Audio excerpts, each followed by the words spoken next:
اصل جڑ ہے. This is the root cause of our problems. یہ جڑ ہے ہمارے مسائل کی، اور یہی وجہ ہے کہ عالمی برادری میں ہماری ساکھ ختم ہو کر رہ گئی.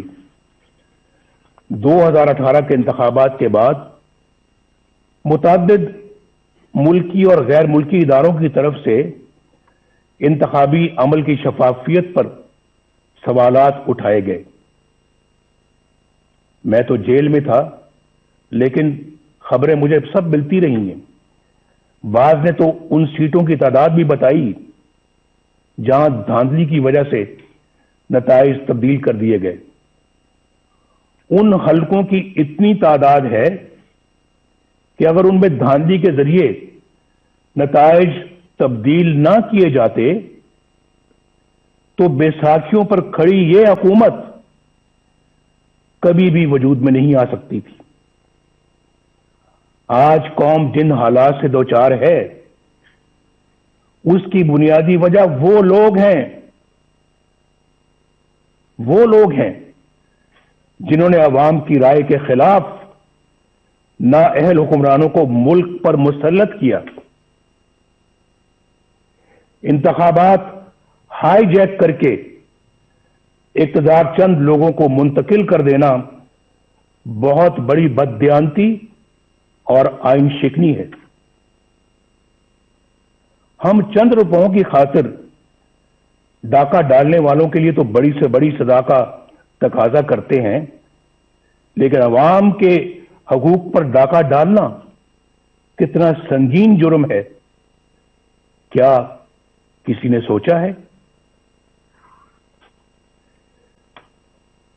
معزز خواتین و حضرات، کیا میں یہ پوچھنے کی جسارت کر سکتا ہوں کہ 2018 کے انتخابات میں گھنٹوں RTS کیوں بند رکھا گیا؟ گنتی کے دوران پولنگ ایجنٹس کو کیوں نکال باہر کیا گیا؟ انتخابات میں دھاندلی کیوں کر کی گئی؟ کس کے کہنے پر کی گئی؟ کس کے لیے کی گئی؟ اور کون سے مفادات کے لیے کی گئی؟ اس میں سابق چیف الیکشن کمشنر اور سیکرٹری الیکشن کمیشن کو بھی جواب دینا ہوگا، اور جو لوگ بھی دھاندلی کے ذمہ دار ہیں ان سب کو حساب دینا ہوگا. محترم قائدین کرام، جناب چیئرمین، اس نااہل حکومت نے 2 سالوں میں پاکستان کو کہاں سے کہاں پہنچا دیا ہے، اس کا کوئی اندازہ کر سکتا ہے؟ پاکستان کی معیشت بالکل تباہ ہو چکی ہے، یا جو کہتے ہیں نا کہ پاکستان کی معیشت تباہ ہو رہی ہے، نہیں، بات اس سے بہت آگے چلی گئی ہے.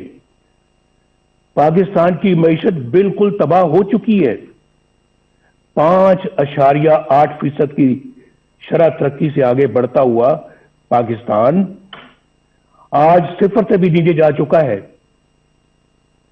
پاکستانی روپیہ بھارت اور بنگلہ دیش ہی نہیں، افغانستان اور نیپال سے بھی زیادہ نیچے گر چکا ہے. جس مہنگائی پر ہم نے مکمل قابو پا لیا تھا وہ آج کئی گنا بڑھ چکی ہے.